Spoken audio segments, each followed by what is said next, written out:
मुबारक हो, मुबारक हो, मुबारक हो।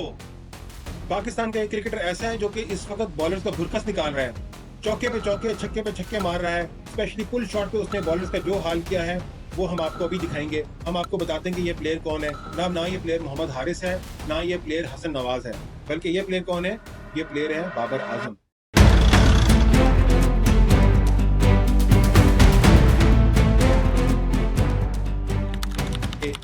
एम सुहा एडिट्स जनाब, ये एक खातून है और ये अपने चैनल के ऊपर लिखती हैं बाबर आजम की फोटो लगाकर और इसकी वीडियो लगाकर कि जिन्होंने नेट्स में बॉलर को प्रैक्टिस के दरम्यान में कुछ शॉट्स लगाई हैं, उसके ऊपर लिखती हैं king Babar Azam pull shot sixes practice. जनाब छक्कों की प्रैक्टिस हो रही है। क्रिकेट मीम्स जनाब ये लिखते हैं कि Babar Azam working hard on short balls to prepare for the New Zealand bouncy pitches, he is smashing sixes and fours in the nets, looking confident and ready.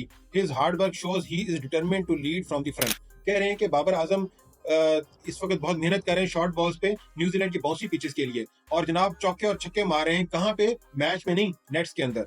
और जनाब बहुत ज्यादा कॉन्फिडेंट, बहुत ज्यादा पुरइत्मीनान है और तैयार है, और उसकी हार्ड वर्क ये शो कर रही है कि वो बहुत ज्यादा डिटरमिन्ड है कि न्यूजीलैंड में लीड फ्रॉम द फ्रंट करें, यानी कि बैटिंग को लीड करें। क्रिकेट टॉक लिखते हैं there will be a different Babar Azam in New Zealand ODI series, यानी कि मुख्तलिफ बाबर आजम हम देखेंगे। और सबने क्या फोटोज लगाई हुई हैं? ये बाबर आजम की नेट के ऊपर प्रैक्टिस करते हुए। जनाब ये आपकी सोशल मीडिया की पीआर टीम्स का हाल है इस वक्त कि एक प्लेयर की नेट्स में परफॉर्मेंस के ऊपर किस तरह से वो उसको हाईलाइट कर रहे हैं। तो जनाब आपका इस बारे में क्या राय है? कमेंट सेक्शन में जरूर बताएं और इस चैनल को सब्सक्राइब करें अगर आप मजीद अंपायर के फैसले सुनना चाहते हैं। अब हम बात करेंगे कि लोगों ने किस तरह से इन लोगों की, इन पीआर टीम्स की धज्जियां उड़ाई हैं। ये देखें, आपको कुछ कमेंट सुनाते हैं। सबसे पहले अहमद जट साहब कहते हैं one of the best net player, यानी कि बेहतरीन नेट का प्लेयर तंजिया तौर पे कह रहे हैं। जैनुल आबदीन साहब कहते हैं ये मज़ाहिया पोस्ट लगाकर, मज़ाहिया पिक्चर लगाकर, ये जो है मिस्टर इंडिया की पिक्चर है, मशहूर फिल्म थी, इसमें अमरीश पुरी की फोटो लगाई हुई है, और कहते हैं जिम्बाब्वे खुश हुआ। मोहम्मद इमरान साहब कहते हैं वहाँ यंग प्लेयर्स मिलेंगे ना कि बाबा जी। आप देख सकते हैं कि यहाँ पे पाकिस्तान के कोच जिनका नाम शाहिद असलम है, ये इनको प्रैक्टिस करवा रहे हैं। शेख फहद अली साहब कहते हैं he is the king for Zimbabwe, Nepal, Ireland, Uganda and Scotland. तो जनाब देखें किस तरह से धज्जियां उड़ाई जा रही हैं इन पीआर टीम्स की, और बाबर आजम की एक फजूल की हाइप क्रिएट की जा रही है, उसके खिलाफ अवाम किस तरह से उठ खड़ी हुई है। इफी भट्ट साहब कहते हैं यार come on, that's for non pros, that's a baba ji throwing easy ones in the nets, for a pro they should be playing the practice matches. यानी कि कहते हैं कि जो ये तो नॉन प्रोफेशनल प्लेयर्स वाली बात है कि एक बाबा जी इनको थ्रो कर रहे हैं इजी बॉल्स, और अगर ये एक्सपर्ट बनना चाहते हैं प्रोज के लिए, यानी कि प्रोफेशनल क्रिकेटर्स के लिए, उनको मैच खेलने चाहिए अपनी परफॉर्मेंस को इंप्रूव करने के लिए। असद उमर साहब कहते हैं यही पेस, इसी पेस पे मार सकता है बाबर आजम। देखें किस तरह से अवाम ने धज्जियां उड़ाई हैं। मोहम्मद उल्फत साहब कहते हैं they need to get rid of this thrower, instead get someone who can bowl fast like Indian team has. देखें क्या पाकिस्तान टीम के हाल हो गया है कि पाकिस्तान के पेस बैटरी किस तरह से नीचे आ गई है कि अब इंडिया की पेस बॉलर्स का, इंडिया के फास्ट बॉलर्स का, बल्कि इंडिया के नेट बॉलर्स का हमें जो है उनकी मिसाल देनी पड़ रही है। एक दौर में पाकिस्तान क्रिकेट फास्ट बॉलर्स का गढ़ हुआ करता था, लेकिन अब हम इंडिया को आइडियलाइज कर रहे हैं। तो जो आखिरी मोर्चा था पाकिस्तान का फास्ट बॉलिंग, वो भी अब गिर गया है। वो आगे कहते हैं facing 115 speed here cannot help you face 150 in the match, our players cannot play 140 plus pace with ease. यहाँ पे एक बड़ी अहम बात आपसे करूंगा। कहते हैं कि 100, पहले इनकी बात कहते हैं कि इन्होंने क्या कहा, कहते हैं कि 115 की स्पीड पे जो बॉलर्स आपको बॉल करवा रहे हैं ये आपकी हेल्प नहीं कर सकता जब रियल मैच में 150 की स्पीड पे आएंगे, और हमारे प्लेयर्स 140 से ऊपर की पेस नहीं खेल सकते।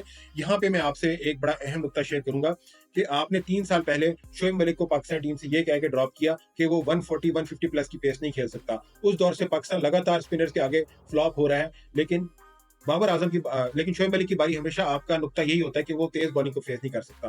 और आज हालात ये हो गए हैं कि हर प्लेयर बाबर आजम, रिजवान समेत, ना तो ये पेस बॉलिंग को खेल सकते हैं, ना ये स्पिन बॉलिंग को खेल सकते हैं। और आपने पाकिस्तान के बहुत एक्सपीरियंस T20 प्लेयर को 3 साल से निकाला है, तो जब से निकाला है उस वक्त से पाकिस्तान टीम जवाल पजीर है। इस टॉपिक के ऊपर हम एक सेपरेट वीडियो बनाएंगे कि किस तरह से शोएब मलिक के जाने के बाद पाकिस्तान की टीम वीक हुई। फिलहाल के लिए हम back to the topic. Rayan Ali साहब कहते हैं इससे गुजारिश है कि नेट तक ही महदूद रहे, ग्राउंड में खेलना इसके बस की बात नहीं।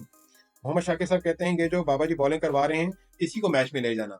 किस तरह से देखें कि अवाम जो है तंग आई हुई है इन पीआर टीम से। सिब्तुल हुसैन साहब कहते हैं यही इशू है बस, why giving him a limelight, what exceptional he has done, यानी कि उसने क्या ऐसा स्पेशल किया जो आप उसको इतनी हाइप दे रहे हैं। सिर्फ नेट के अंदर कुछ शॉट्स मारी हैं यार, ये तो कोई भी बंदा मार सकता है। जनाब अब हम आते हैं कमेंट ऑफ द डे के ऊपर। ये पाकिस्तान से नहीं बल्कि इंडिया, हमारे हमसाया मुल्क से आया है। हिमांशु जायसवाल कहते हैं just thinking how good Babar Azam PR team is, कहते हैं कि देखें किस तरह से बाबर आजम की जो पीआर टीम कितनी अच्छी है। Even when he is out of the team they are constantly hyping him everywhere. जबकि वो टीम से बाहर है, किस तरह से उसको हर वक्त हाइप दी जा रही है।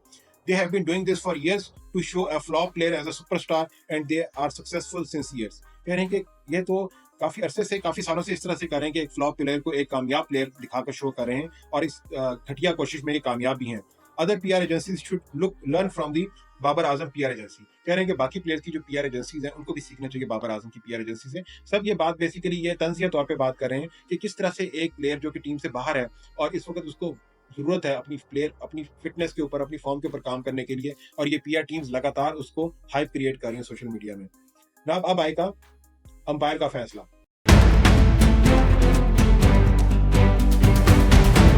अंपायर ये समझता है कि बाबर आजम को इस तरह की हाइप बिल्कुल नहीं मिलनी चाहिए। पीआर एजेंसीज को चाहिए कि इस तरह की फेक इंफॉर्मेशन और इस तरह की फेक प्रोपेगेंडा, झूठा और खोखला प्रोपेगेंडा करना बंद करें। बाबर आजम ने नेट्स के अंदर कुछ शॉट्स मारी हैं, इसका मतलब ये नहीं कि आप उसके ऊपर पोस्टर लगाकर उसके ऊपर लाइक्स हासिल करना शुरू हो जाएं। बाबर आजम को चाहिए कि अपनी फिटनेस के ऊपर काम करे, अपनी गेम में वीकनेस के ऊपर काम करे। कोई गेम से अबव नहीं है, कोई क्रिकेट से अबव नहीं है। बाबर आजम की पीआर टीम्स ने इस तरह से शो किया हुआ है कि बाबर आजम जैसे कि अबव द गेम है। आप देखेंगे बुरी फॉर्म के बाद बेशुमार पाकिस्तान के प्लेयर, इवन के इंजमामुल हक जैसा प्लेयर पाकिस्तान से 6 मंथ के लिए ड्रॉप रहा और किसी ने उसके लिए आवाज ना उठाई। खुद वो अपनी परफॉर्मेंस देके वापस आया, बांग्लादेश के खिलाफ 2003 में यादगार इनिंग खेल के वो क्रिकेट में वापस आया। ऐसे स्ट्रॉन्ग उसने कम बैक किया और 4 साल के लिए टीम की कप्तानी भी की और बेशुमार रन भी बनाए। अगर इंजमाम जैसा प्लेयर ड्रॉप हो सकता है, मियांदाद जैसा प्लेयर ड्रॉप हो सकता है, तो बाबर आजम के ड्रॉप होने में क्या इशू है? बाबर आजम के ड्रॉप होने में क्या इशू है? पीआर एजेंसीज ये जो बाबर आजम की हैं, ये पाकिस्तान क्रिकेट को तबाह कर रही हैं। बाबर आजम, मोहम्मद रिजवान और शाहीन अफरीदी, बेशुमार ऐसे प्लेयर्स की पीआर एजेंसीज पाकिस्तान क्रिकेट को नीचे से नीचे लेके जा रही हैं। सोशल मीडिया पे प्लेयर्स की हाइप बनी हुई है और रियल देखें तो पाकिस्तान टीम नीचे से नीचे आ रही है। अगर आप अंपायर के मजीद फैसले सुनना चाहते हैं तो इस चैनल को सब्सक्राइब करें।